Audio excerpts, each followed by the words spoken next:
미슐랭이나 여러 가지 그 맛평론가들이 인정하는 맛집들을 좀 찾아가 보신 적이 있으십니까? 저도 의도하건 의도하지 않건 간에 가끔 근처에 있는 데를 가보는 경우가 있습니다. 생활의 달인이라는 프로에서 제가 예전에 살던 집 근처에 만두집이 한번 소개됐습니다. 저희가 한 몇 년을 그 집에서 살았지만 한 번도 가본 적도 없고 또 기억도 없는 집이었는데 오늘 방송에 나니까 어머니께서 곳에 만두를 한번 먹어보고 싶다라고 얘기를 하셨습니다. 저희 집 지금 살던 집 지금 살고 있는 집하고는 좀 어느 정도 거리가 있어서 그 근처에 이비인후과 제가 자주 가는 이비인후과 있어서 그것을 가게 되면 들려볼까 했었다가 한 2년 전에 한번 가게 되었습니다. 하고 나서 봤더니 방송이 난 지 얼마 안 돼서 그런지 갔더니 텅텅 비어 있습니다. 그래서 이게 만두 좀 달라 그랬더니 지금 예약을 하시면 한 4시간 이후에 찾으러 오시면 됩니다 라고 얘기를 하길래 포기를 했습니다. 그리고 한 2년 정도가 지났습니다. 지난 토요일에 약간 코가 좀 그래서 가서 진료를 보고서는 가봤더니 정말 그래도 그때는 있어가지고 만두를 사가지고 와서 먹었습니다. 맛이 괜찮더라고요. 그런데 이런 집들을 보면서 제가 어느 맛집, 제가 아는 곳이 갑자기 이렇게 방송에 타거나 또 이렇게 유명한 맛평론가들이 지적을 해서 기사가 뜨거나 무슨 뭐 미슐랭 같은 데서 인정을 해준다 그러면 저는 한동안 찾지 않습니다. 그 이유 중에 하나는 가봤자 제대로 먹기도 힘들고 심지어 어떤 경우는 그 맛도 너무 갑작스러운 그런 것으로 인해서 품질이 좀 떨어지는 경우도 종종 있기 때문에 그러죠. 그럼 어떻게 해야 됩니까? 참 많은 좀 몇 개월, 최소한 몇 개월 정도 지나간 다음에 어느 정도 진정이 되면 가보게 됩니다. 이 집도 그러했습니다. 그래서 아마도 저는 이 집이 그 한 1, 2년 동안에 그 거품이 좀 빠져나가고 이제 좀 정직하게 또 차분하게 맛을 즐길 수 있는 때라서 찾아갑니다. 아실 것 같아요. 맛집이라고 해서 유명하지만 가봤는데 별로인 데가 있습니다. 왜 이렇게 조미료를 많이 넣는지, 또 서비스는 불량하고, 또 맛도 우리 동네 분식점이나 또 중국집이 더 나은 곳 같은데도 많이 있음을 보게 됩니다. 문제가 뭘까요? 어쩌면 방송이란 그 매체 속에서 실제 그 모습보다 그것이 부풀려 되어지고 거품이 끼기 때문인 것입니다. 목사도 그럴 수 있을 것 같습니다. 정말로 많은 사람들이 인정을 합니다. 또 설교 은혜롭다라고 얘기를 하지만 그 설교 이전에 그 사람의 진정한 그 설교의 말과 그 심지어는 설교하면서 눈물을 흘리거나 강조하며 그 감정의 떨림이 진정한 그 영성과 내면에서부터 나오고 있는지를 생각해 봐야 될 것입니다. 어떤 사람은 분노로서 이 세상에 대한 분노로서 설교를 하지만 그 분노가 그냥 그 사람의 이기적인 문제 때문에 발생되어지는 경우들도 우리는 자주 보게 됩니다.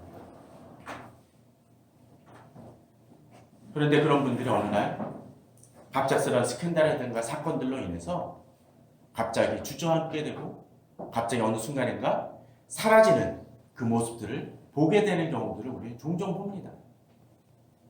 그러게 우리는 그 실체를 제대로 바라보고 그저 거품이 빠져서 이제는 그 본 모습이 나타난다는 것이 아니라 그 사람을 제대로 바라볼 수 있는 기회가 될 때까지 좀 차분하게 객관적으로 나아가는 것이 필요할 것입니다. 어떤 때 신앙도 그렇습니다. 내가 믿고 있다라고 얘기를 하지만 정말로 그것이 피상적으로 믿고 있는 것인지 내 중심에서부터 나오고 있는 것인지를 돌아봐야 될 것입니다. 제가 아마 다음 주에는 그 책의 예화를 들지도 모르는데 뭐 유명한 작가가 그 한 책을 예수 그리스도의 마지막 일주일을 놓고 미스테리 소설을 썼습니다. 그러면서 어떤 복음을 추적해가는 얘기가 등장을 하는데 거기서도 등장하는 부분이 그런 것이 있습니다. 그 당시 사람의 관점 속에서 바라보았을 때는 예수는 일부 사람들에게 있어서는 거짓 선지자이신 하지 않았습니다.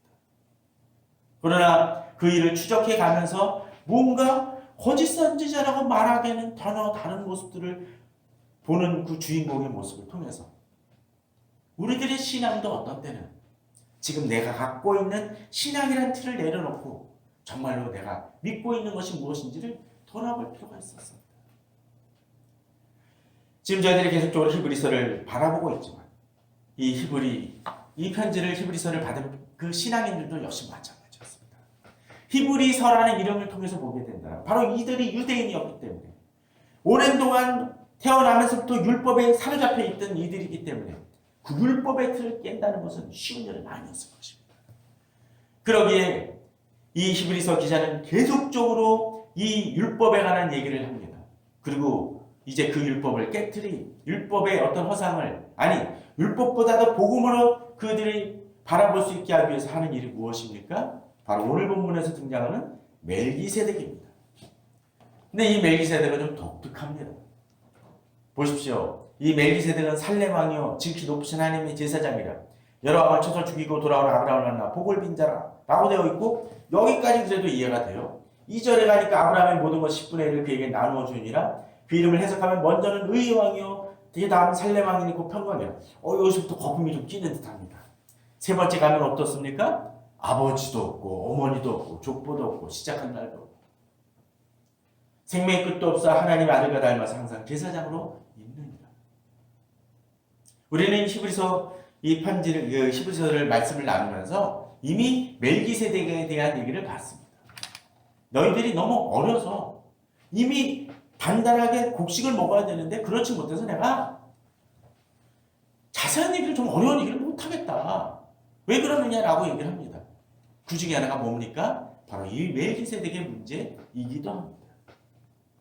그러면 과연 이 멜기세덱을 풀어가는 방법은 뭘까요? 결국은 성경을 통해서 풀어가는 것이 가장 정직할 것입니다. 그런데 문제는 이 멜기세덱에 대한 본문이 그리 많지 않다는 것입니다.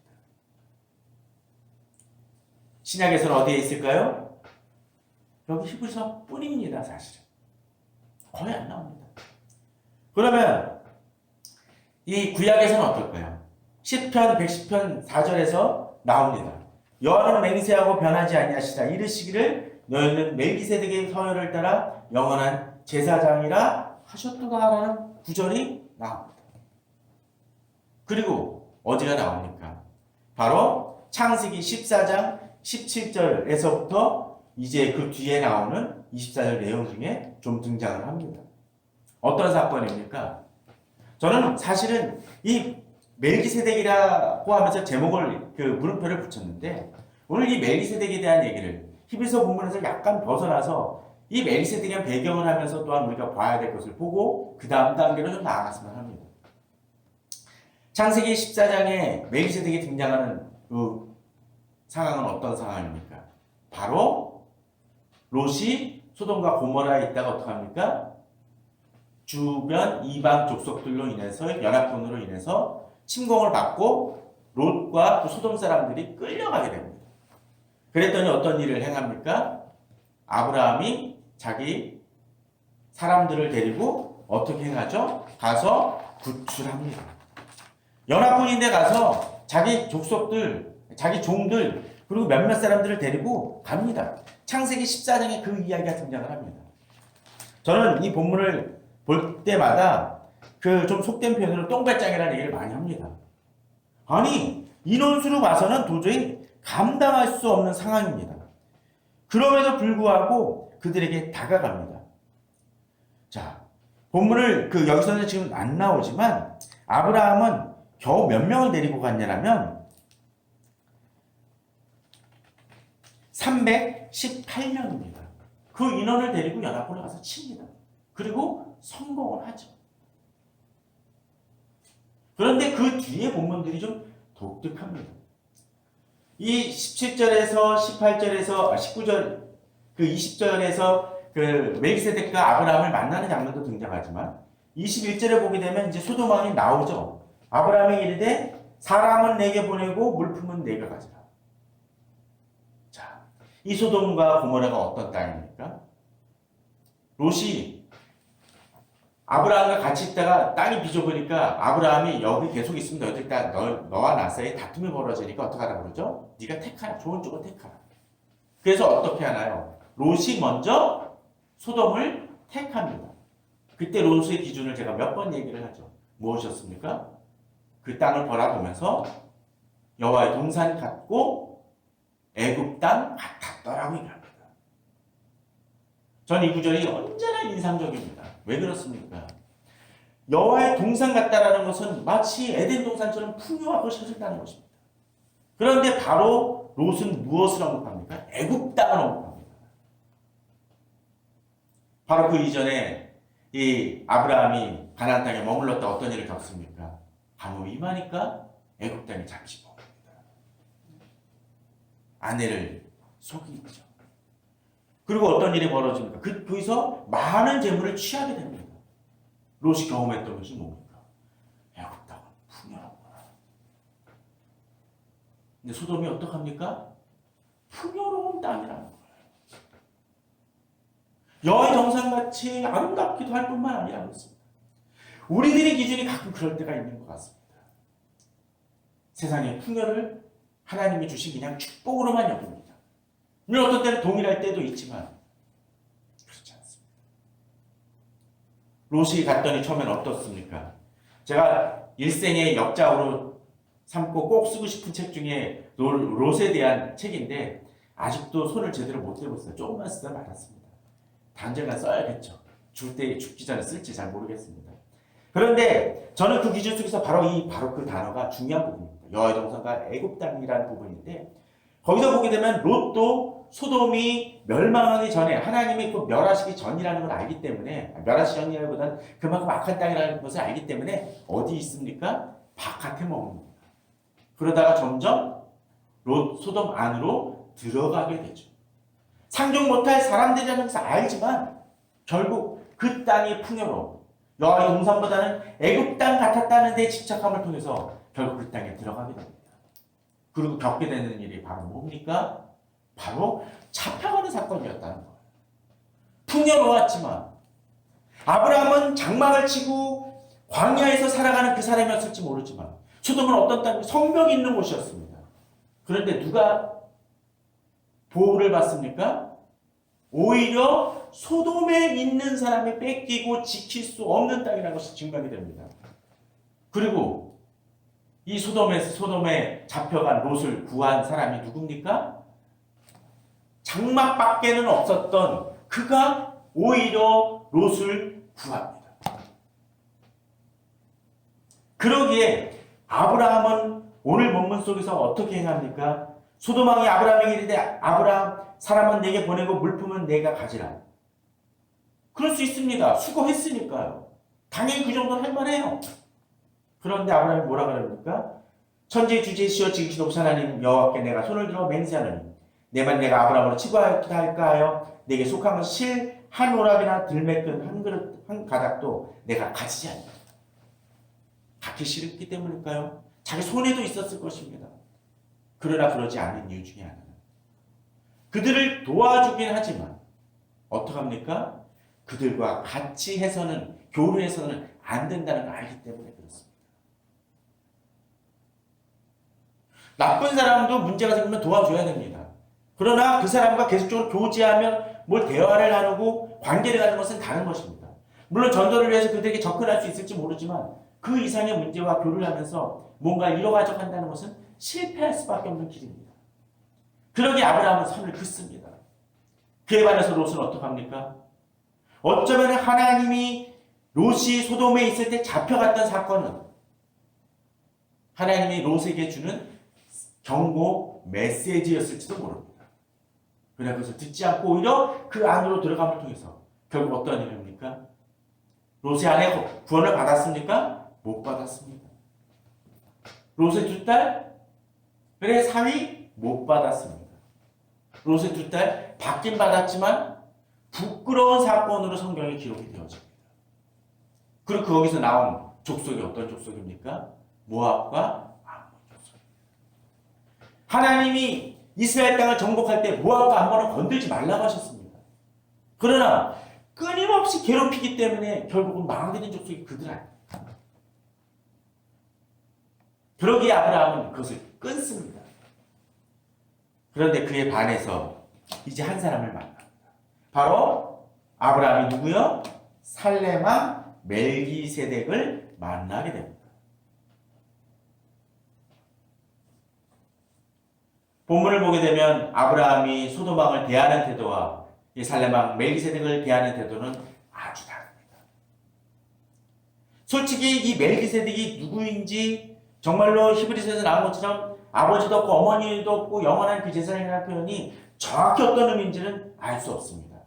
그것이 상징적인 의미인지 또 예수 그리스도의 현현으로 구약에서 나타난 건지는 솔직히 모르겠습니다. 왜냐하면 그걸 안다고 할 때부터 저는 좀 이단이 될지 모릅니다. 성경에서 제시해 준 정도로만 나아갈 뿐입니다.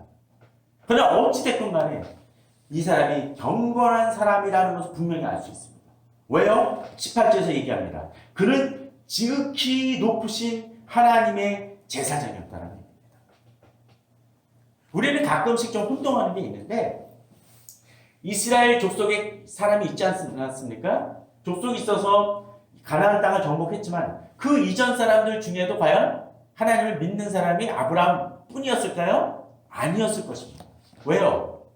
노아를 통해서 믿었고 셈함 야벳을 통해서 족속이 갈라집니다. 그죠? 그 속에는 이방신을 섬기는 사람들도 있었겠지만 그렇지 않은 사람들도 있었을 것입니다. 그 중에 또 한 사람이 있죠. 욥도 그랬습니다. 욥을 보통 족장시대의 사람으로 얘기합니다. 그렇기 때문에 이스라엘 사람은 아니었지만 어떻게 했습니까? 하나님을 경외하는 사람이었죠. 아마도 잘은 모르지만 살렘왕 멜기세덱은 그러한 하나님에 대한 믿음을 가졌던 사람임을 알 수가 있습니다.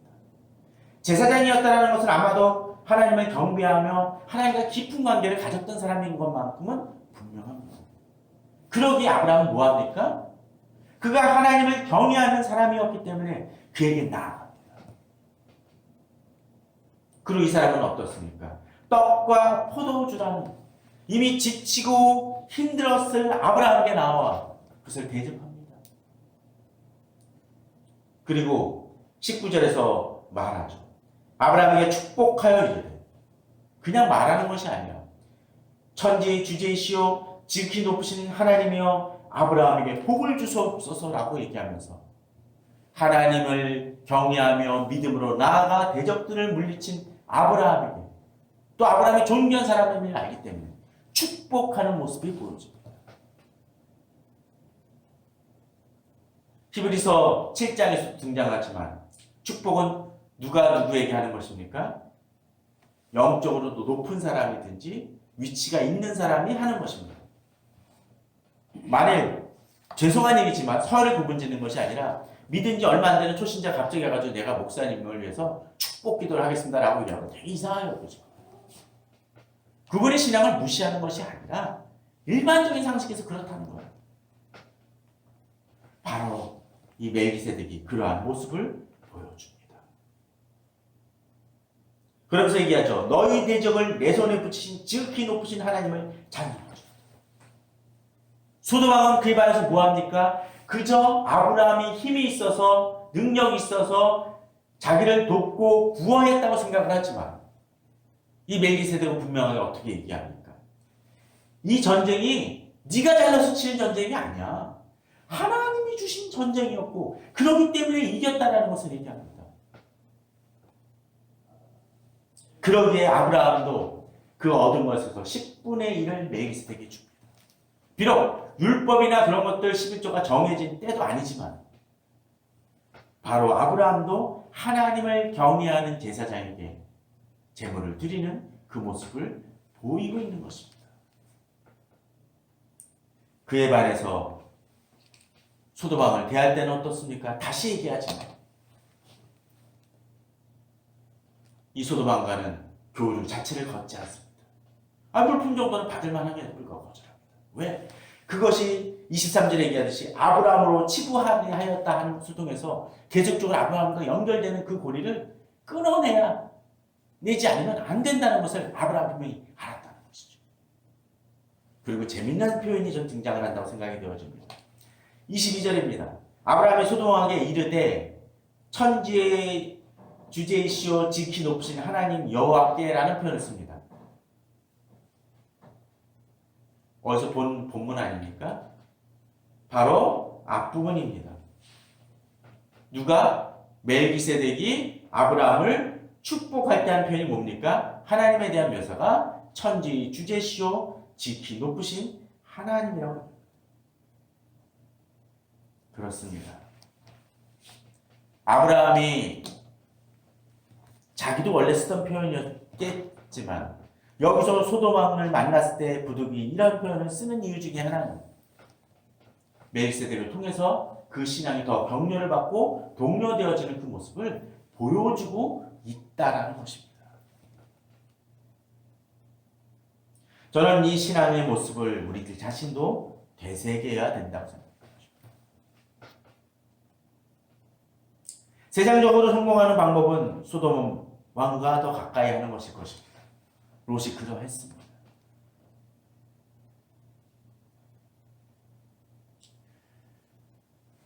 본문을 창세기에서 이 아브라함이 이제 그 롯과 헤어질 때 있어서 재미난 표현이 하나 등장을 합니다. 13장 10절에 이에 롯이 눈을 들어 요단 지역을 바라본즉 소알까지 온 땅에 물이 넉넉하니 앞서 이야기 들었던 것처럼 여호와께서 소돔과 고모라를 멸하시기 전이었으므로 여호와의 동산 같고 애굽 땅과 같았더라고 나오죠.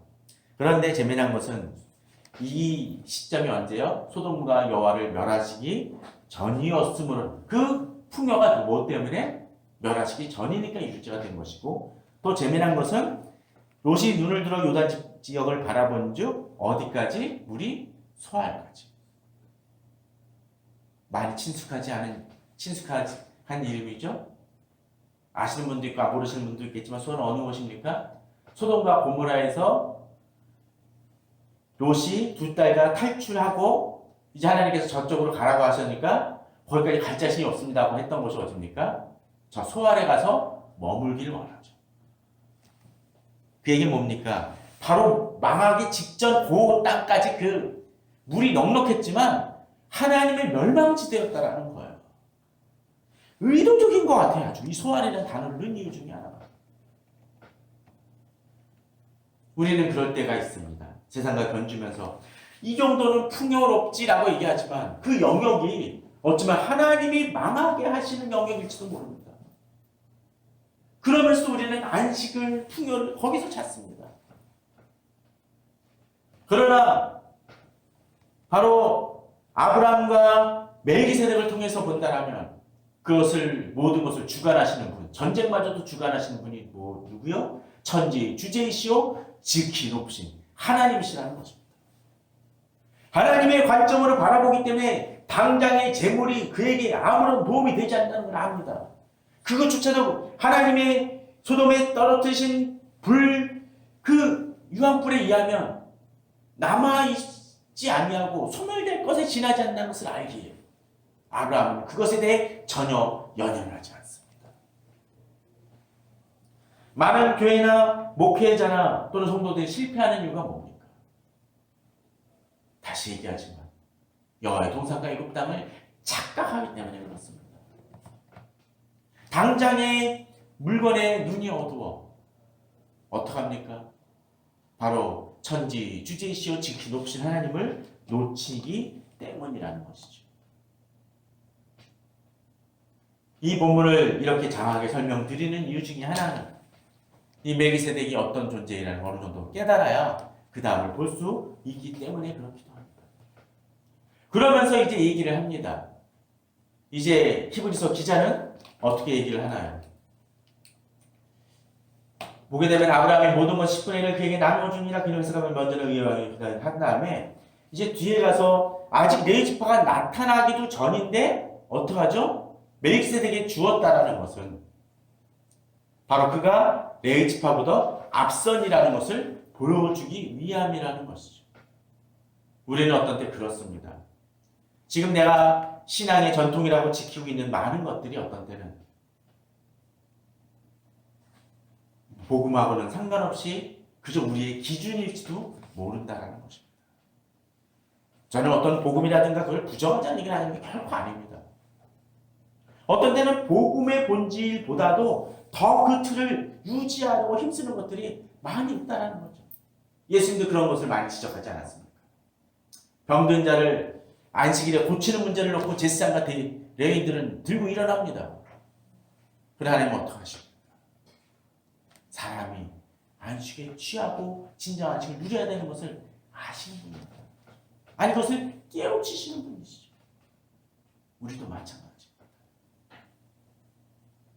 잘못하면 우리는 율법은 지키지만 정작 하나님을 놓치는 사람일 수도 모릅니다.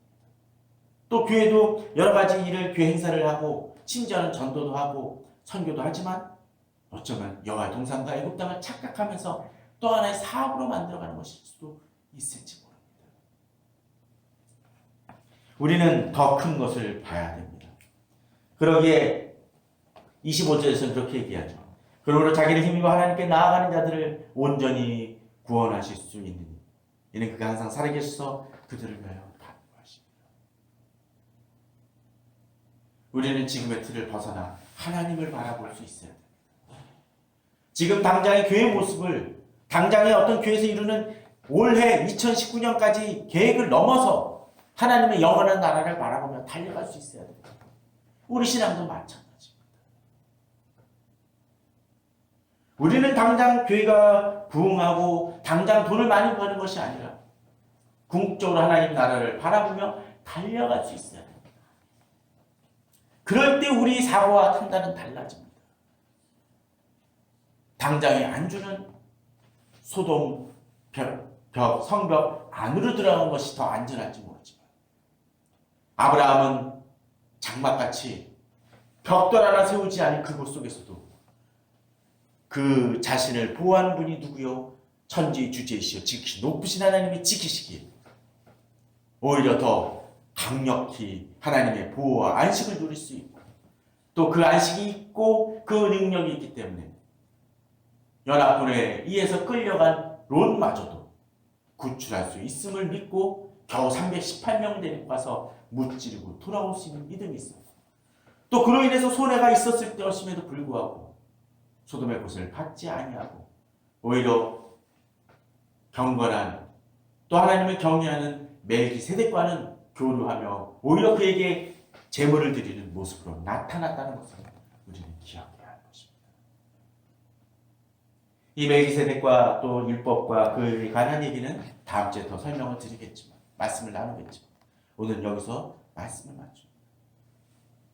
저는 이 창세기 특별히 오늘 이 본문을 통해서 우리 기준이 어디는지를 다시 돌아보길 원합니다. 소돔과 고모라에 대해서 물은 넉넉했지만 하나님이 소돔과 고모라를 멸하시기 전이었으므로라는 것에 대해서 오해하지 말고 그 신규를 벗어내고 진정으로 그 실체가 무엇인지를 바라보며 믿음으로 나아가고 영적 전쟁을 통해 승리해 나가는 우리 성도님들 되시기를 주님의 이름으로 축원합니다. 다 같이 기도하시겠습니다.